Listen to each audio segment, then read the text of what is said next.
Salve, salve, salve! Tata Marcelo, daqui do meu templo de Quimbanda Nagô, Calunga de Tata Caveira, e também do meu terreiro de Mina Nagô, Pai Velho Tomás. Bom, gente, trago neste vídeo de hoje um comentário bem sucinto sobre a Quimbanda Nagô e seus povos e Exum Gererê, que é o chefe da Quimbanda Nagô, que eu chamo de o chefe imperial da Quimbanda Nagô. Isso é um termo que eu criei até para criar uma homenagem ao Exum Gererê. Tá? Então hoje eu venho fazer esse comentário breve, bem resumido, sobre os povos. Porque nós sabemos que a Quimbanda Nagô, no modo geral, né, quando se fala em Quimbanda Nagô, quando eu falo em Quimbanda Nagô, estou me referindo à primeira Quimbanda que surge, né, no Brasil. Deixando bem claro que a Quimbanda, ela é totalmente um culto brasileiro. Tá? A Quimbanda, ela é um culto brasileiro. Muitos chamam de religião. Eu entendo que a Quimbanda, no meu ponto de vista, tá? Esse é o meu ponto de vista, tá, gente?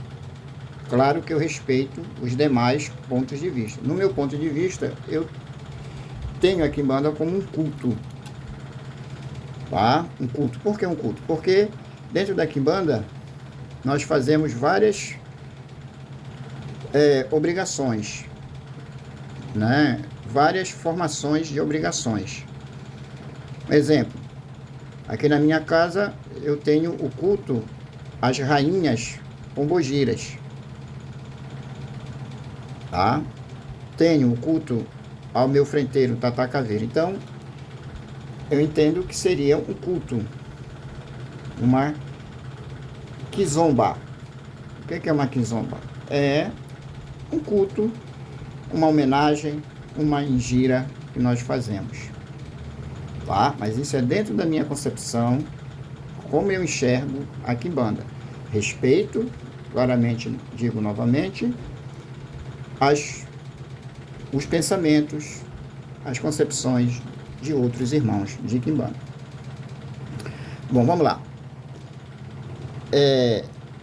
Povos que deram origem à Quimbanda na sua forma única, na sua forma, né, geral, universal. Então, dentro da concepção de povos, nós temos dois povos centrais que deram origem à Quimbanda e principalmente à Quimbanda Nagô. Quais são esses dois povos? Primeiramente, o povo, tá, Iorubá, né? O povo Iorubá, que dentro da sua concepção de fundamentos deu origem à Quimbanda, tá? Deu origem à Quimbanda. Eu tenho meus cadernos de Quimbanda, eu tenho este caderno aqui, que chama-se Quimbanda Nagô Gererê Vodum. Para quem não sabe, eu escrevo cadernos onde eu explico vários assuntos de Quimbanda, falando sobre a Quimbanda Nagô, porque é a Quimbanda que eu pratico. Eu tenho duas formações de Quimbanda, a Nagô e a Luciferiana. Também tenho dois cadernos que falam sobre a Quimbanda Luciferiana. Irei fazer mais um futuramente, tá? Mas a maioria dos cadernos que eu tenho, que hoje conta-se com 19 cadernos, fala de Quimbanda Nagô. Então, esses cadernos falam de Exuns, raros, como o Exum Bode Preto. Eu tenho um caderno sobre o Exum Bode Preto, né, para dar um exemplo para vocês. Tenho um sobre o Exum Matança. Estou terminando um agora sobre o Exum Corcunda, e assim vai. E eu, claramente, que nesses cadernos eu me dedico mais a escrever sobre Quimbanda Nagô. Tanto é que eu lancei agora, recentemente, este caderno aqui, que vai ser 4 volumes, que chama-se de Manual Prático de Quimbanda Nagô, ou também conhecida como Quimbanda Jererê de Nagô, ou também conhecida como Quimbanda Jererê. Voltando lá. Vou tirar daqui do meu caderno essa formação dos povos, porque aqui na primeira parte do meu caderno fala sobre Quimbanda Nagô e falo sobre esses povos. Tá? Então eu vou dar uma lida aqui sobre o primeiro povo que deu a formação na Quimbanda Nagô. Coloquei assim: podemos expressar que a Quimbanda Nagô se iniciou no Brasil com uma fusão dos dois povos, o povo Iorubá e o povo Banto ou Bantu. Iorubá. O povo Iorubá é um dos maiores grupos étnicos da Nigéria, um país africano, somando mais de 20 milhões de indivíduos no século 21, vivendo pequenos espalhados do Benin e no norte do Togo. Muitas pessoas desse povo foram trazidas para a América como escravizados.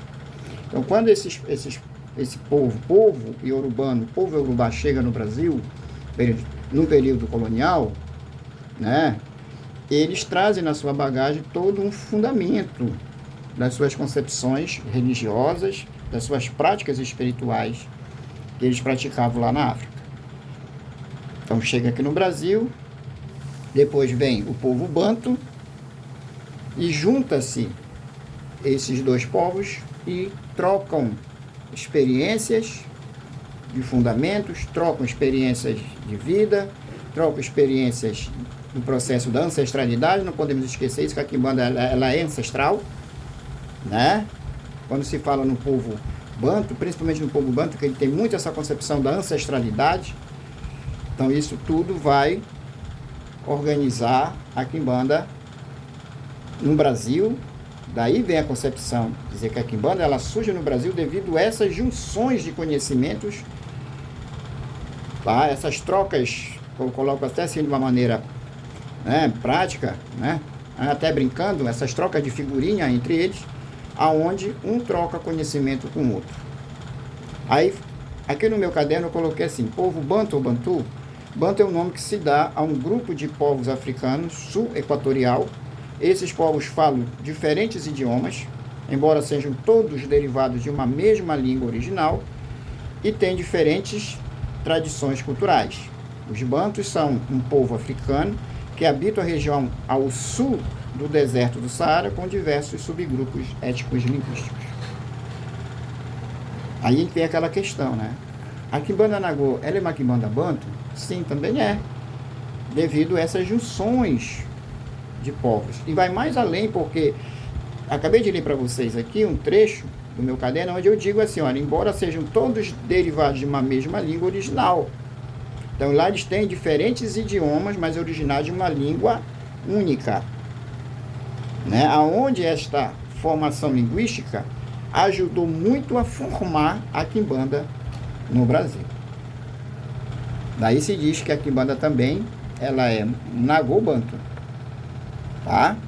Acho que deu para entender, tá bom? Então essa é a formação.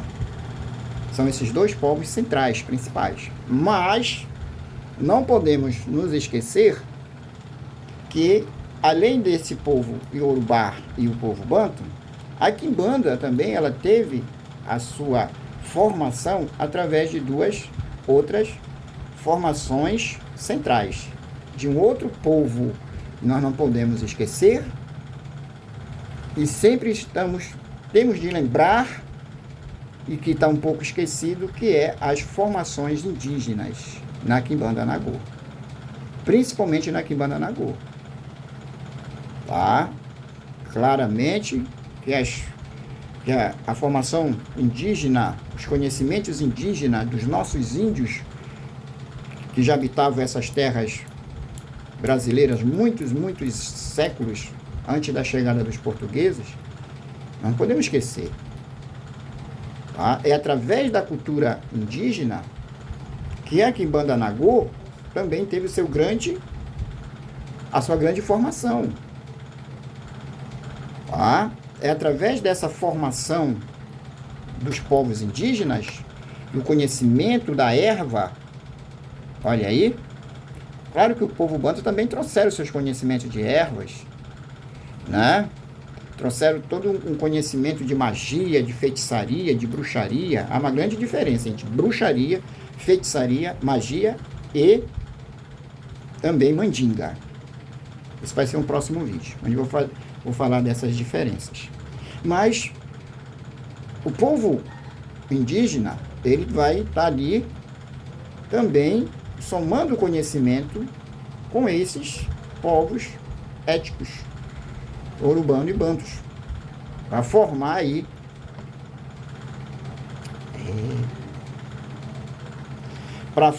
aí aquilo que nós chamamos de Quimbanda Nagô, tá?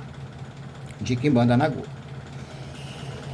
Aí surge aquela questão que muitos esquecem, né? Que dentro da Quimbanda nós temos também o trabalho com caboclos de mata, né? Que são conhecidos como caboclos quibandeiros, né? Que é o reino da macaia, né? O reino da macaia, o reino da mata. Seria melhor falarmos reino da macaia. Aí ficaria melhor. No meu ponto de vista é isso. Tá? E vamos mais além, num outro reino que também está associado a esta cultura indígena, que é o reino africano, e que está associado, interligado com o reino, com esses povos. Ah, mas por quê? Devido à formação que os índios têm da grande cultura da natureza, né? Das especiarias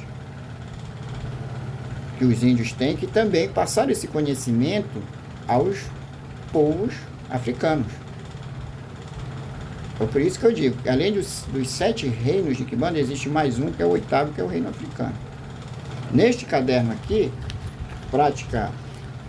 Manual Prático de Quimbanda Nagô, eu falo sobre o reino africano, tá?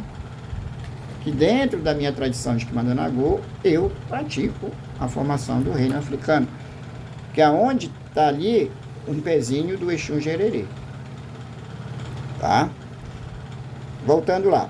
Então, além dessas 3 formações de povos, nós temos também uma outra formação de povo, que é o povo europeu, através dos conhecimentos das bruxarias europeias e de toda uma formação, posso colocar assim, voltada para aquele conhecimento mais profundo dos daimons,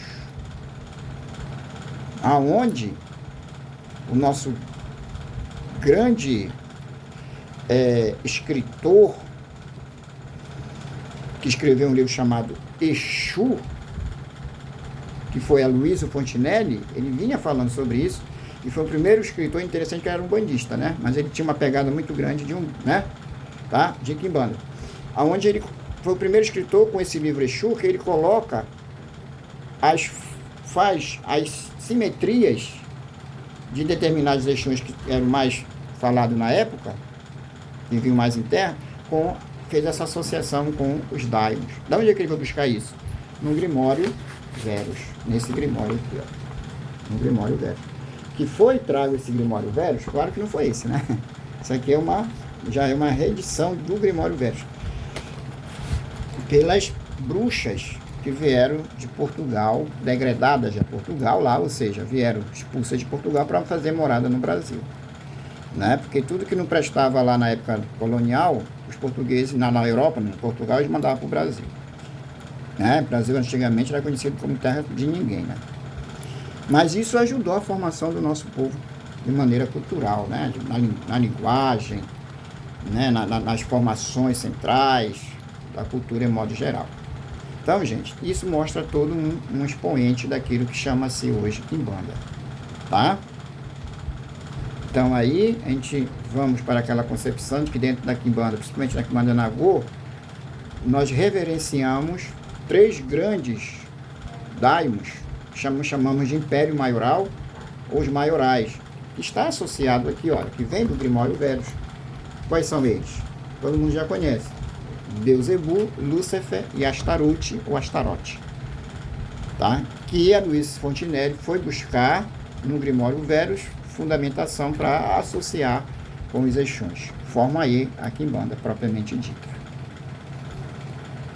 Exum Gererê. Aqui no meu caderno, eu falo sobre o Exum Gererê, tá? Aqui na parte 3 do caderno, tá? A parte 2 do caderno, deste caderno, aqui fala sobre os cargos da quimbanda Nagô Gererê que temos, ó. Nós temos os cargos da quimbanda Nagô, tá aqui, ó, tá? Nós temos o Tata Quimbanda, ou Amameto Quimbanda. Nós temos o Tata Ninganga, ou Amameto Bruja, ou Kiula, ou Uanga. Nós temos o Tata Mologi, que realiza os rituais que não envolvem corte. Nós temos a Mama Kudia, que é responsável para fazer os diversos tipos de saculopemba, que são os ebós na língua banto, dentro da quimbanda. O Tata Umoné, ou a Mama Moné, ou Moné, realizador dos jogos de oráculos e assim por diante. E o tamboreiro, na quimbanda nós chamamos tamboreiro, ou Tata Ningoma, que é responsável por conduzir os rituais em dia de gira, o trabalho da casa. E para finalizar, a Muana Nevumbi. Seu ato está no seu Nevumbi, ou seja, a palavra banto de língua Bokongo, que significa cada morto defunto, ou seja, aí já entraria a formação do trabalho com Quiumba e Egum. Então esses são os cargos, né? A hierarquia dentro da quimbanda Nagô. Na parte 3, eu falo sobre o Exum Gererê. Na parte 3 eu falo sobre o Exum Gererê, tá aqui, ó. Tá? Esse caderno tá muito bom, gente. Muito bom. Aí tem aqui, olha. Exum Gererê. O que é o Exum Gererê? O Exum Gererê tem duas concepções centrais com ele. Nós podemos dizer que o Exum Gererê, ele é um guerreiro, né? Ele é um general, ele é um guerreiro. Daí muitas imagens do Exum Gererê, muitas figuras que a gente vê na internet, ele lá empunhando uma espada, um tridente e vestido parece um Ogum, né? Com aquelas armaduras, né? Do período medieval. Correto? Correto. Ele é assim mesmo. Tá? Ele dá uma aparência de Ogum, principalmente de Ogum de Ronda. Que o Ogum de Ronda, ele é o Ogum central da quimbanda Nagô. O Ogum de Ronda. Que pretende estar sentado dentro de uma casa de quimbanda Nagô. Tá? Como também o Exum Capa Preta. Tem de estar sentado também. Então, é um dos Exuns centrais da quimbanda Nagô. É o Exum Capa Preta. Então, o Exum Gererê tem essas duas formações. Ele é um general, né? Um guerreiro. Daí que os bantos, quando entenderam o Exum Gererê, eles chamavam ele de um vermelho. Essa concepção dele ser um guerreiro. Ele também é um guerreiro das águas. A segunda concepção do Exum Gererê, um pescador, né, de almas, né, da natureza dos mortos. Está conectado ao reino das almas, o Exum Gererê, e também conectado ao reino africano. Ele faz essa polaridade de trabalho, né, entre esses reinos. Tá? E alguns também falam que ele também está conectado ao reino das matas, da Macaia. Também concordo. Tá? Então o Exum Gererê tem essas duas polaridades com ele. O sigilo cabalístico do Exum Gererê é isso aqui, ó. Esse bem aqui, ó. Esse é o sigilo dele, que deveria ter uma bandeira, né? Eu vou fazer a bandeira dele aqui para colocar aqui e fazer as formações dele esse ano do Exum Gererê, que todo ano eu faço. Tá? A palavra Gererê, por que vem da concepção da Macaia? Porque ele vem de uma linguagem tupi, Yererê, tá? Que significa o ato de pescar, usando uma vara chamada puçá. Então, daí a concepção dele, olha. Como também um Exum de mata, né? Como também ele traz essa formação tupi, né? Ou seja, indígena. Então podemos dizer que a quimbanda Nagô, ela é uma quimbanda indígena também, né? Onde mescla ali todo um ritual de concepção, né? De cura. O Exum fuma o cachimbo, fuma o charuto, que ele chama de sacatrapo. Ele manipula certas ervas que o xamã, que o pajé trabalha. Invoca certos espíritos de mata, Daí entra os caboclos quibandeiros. Os caboclos quibandeiros, ele tem duas vertentes com ele. Ele vem pela força do reino da Macaia, como ele também vem pela força do reino africano. Tem um livro aqui, olha, Quimbanda, o reino africano, olha. Tá? Onde explica muito bem essa concepção do escritor bruxo Luiz de Tiriri. Tá? Onde ele fala aqui, olha, sobre o clã dos Arranca, ele dá toda uma formação dos clãs. Aqui, o reino africano, ele trabalha por clãs. O clã dos Arranca, o clã das Matas. Então, o escritor Luiz de Tiriri, ele faz toda uma transcrição básica, sucinta, muito bacana esse livro aqui, gente. Eu indico esse livro para vocês. Conhecer o reino africano, que é um reino que estava esquecido dentro da Quimbanda Nagô, né? Para muitos tatas antigos, eles associavam o reino africano com o reino da Macaia, mas tem uma diferença, tá? Muito grande, tá? E o escritor Luiz Tiriri, ele faz essa concepção de diferenças. Tá? Então, muito bom esse livro aqui, para quem quer estudar o reino africano. Indico, tá? Escritor bruxo Luiz Tiriri, do Clube dos Autores, onde você encontra esse livro. Bom, então é isso, tá? Eu agradeço aos meus inscritos no meu canal por assistir mais um vídeo no meu canal no YouTube Quimbanda Nagô de Raiz. O meu grande saravá a todos, o meu Colofé Olorum e meu Ningunzuê Quimbanda, o meu aueto a todos os meus inscritos.